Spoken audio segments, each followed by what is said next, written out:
नमस्कार दोस्तों। स्वागत है आप सभी का हमारे स्टडी नोट्स चैनल पर, जहां हम आपको प्रतियोगी परीक्षाओं और करियर से जुड़ी महत्वपूर्ण जानकारियां देते हैं। आज हम एक ऐसे विषय पर चर्चा करने वाले हैं जिसे लेकर बहुत से लोगों के मन में भ्रम रहता है।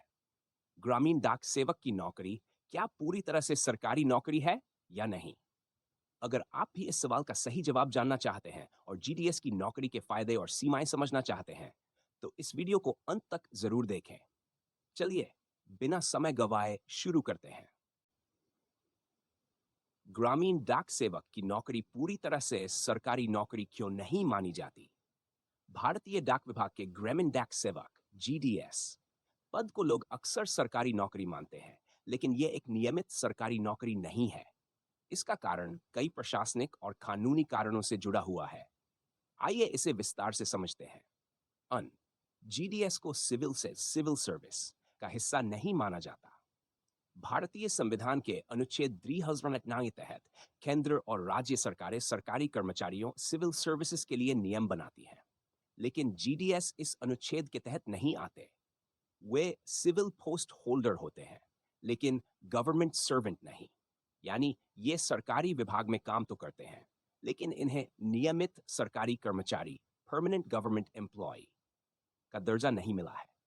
जीडीएस कर्मचारियों के कार्य और सेवा शर्तें GDS conduct and engagement rules 2D के तहत आती है, जो सिविल सेवा नियमों से अलग है। कोई पेंशन योजना पेंशन नहीं, सिर्फ एनपीएस जैसी योजना।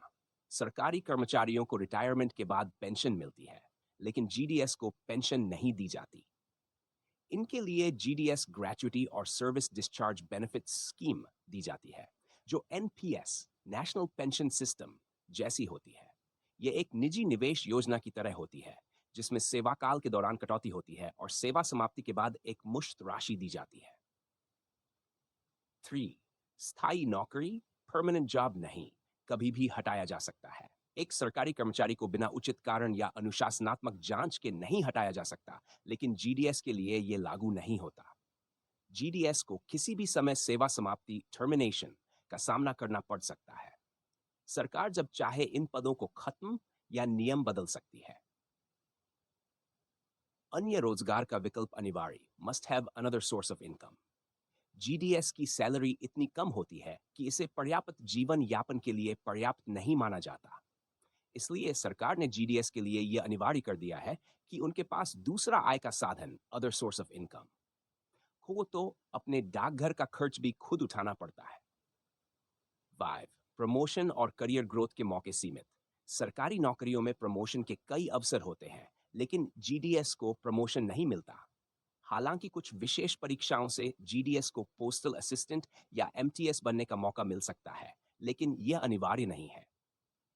6. सरकारी कर्मचारियों जैसे भत्ते और छुट्टियां लीव्स नहीं मिलती। सामान्य सरकारी कर्मचारी को डीए, एचआरए, टीए, मेडिकल भत्ता और अन्य सुविधाएं मिलती हैं, लेकिन जीडीएस को नहीं। जीडीएस को सिर्फ टीआरसीए के तहत वेतन दिया जाता है। जीडीएस को पेड लीव्स भी बहुत सीमित मिलती है। 7. 5 घंटे की ड्यूटी और कोई ओवरटाइम नहीं। जीडीएस को 4 से 5 घंटे की ड्यूटी दी जाती है, जबकि नियमित सरकारी नौकरी में 8 घंटे की ड्यूटी होती है। ओवरटाइम या अतिरिक्त कार्य का भुगतान नहीं दिया जाता। सरकारी कर्मचारी संगठन का हिस्सा नहीं। सरकारी कर्मचारी यूनियन बना सकते हैं और हड़ताल कर सकते हैं, लेकिन जीडीएस को सरकारी कर्मचारी यूनियन में शामिल होने की अनुमति नहीं है। जीडीएस के मुद्दों को लेकर अलग से जीडीएस संघ, जीडीएस यूनियंस बनाए गए हैं, लेकिन इनका प्रभाव सीमित है। 9. रिटायरमेंट की उम्र सेवा समाप्ति। जीडीएस को 65 वर्ष की उम्र में अनिवार्य रूप से सेवानिवृत्त कर दिया जाता है। सरकारी कर्मचारियों की तरह सेवानिवृत्ति लाभ और अन्य सुविधाएं नहीं मिलती। निष्कर्ष, जीडीएस प्योर गवर्नमेंट जॉब नहीं है। क्या जीडीएस सरकारी नौकरी है? यह भारत सरकार के डाक विभाग का हिस्सा है। क्या जीडीएस पूरी तरह सरकारी कर्मचारी है? नहीं, क्योंकि 1. जीडीएस को सिविल सर्वेंट का दर्जा नहीं मिला है। 2. पेंशन, भत्ते और प्रमोशन जैसी सुविधाएं नहीं मिलती। 3. उनका रोजगार अस्थायी है और सरकार जब चाहे नियम बदल सकती है। जीडीएस को अपनी पोस्टिंग की जगह पर रहना अनिवार्य होता है, लेकिन तब भी वे सरकार के स्थायी कर्मचारी नहीं माने जाते। सरकारी कर्मचारी संगठनों में शामिल नहीं हो सकते। तो फिर जीडीएस जॉब क्यों करें? अगर आप सरकारी क्षेत्र में अनुभव प्राप्त करना चाहते हैं, अगर आप कम प्रतिस्पर्धा वाली नौकरी चाहते हैं जहां कोई परीक्षा नहीं होती, अगर आपके पास अन्य आय का स्रोत है और आप पार्ट टाइम नौकरी चाहते हैं, क्या जीडीएस को कभी पूरी सरकारी नौकरी में बदला जा सकता है? जीडीएस यूनियन और कई संगठनों ने लंबे समय से जीडीएस को सरकारी कर्मचारी बनाने की मांग की है। सरकार समय समय पर कुछ सुधार करती रहती है, लेकिन अभी तक जीडीएस को पूरी तरह सरकारी कर्मचारी घोषित नहीं किया गया है। भविष्य में अगर सरकार इसे रेगुलर गवर्नमेंट पोस्ट घोषित करे तो यह बेहतर हो सकता है। अगर आपको स्थायी सरकारी नौकरी चाहिए तो क्या करें?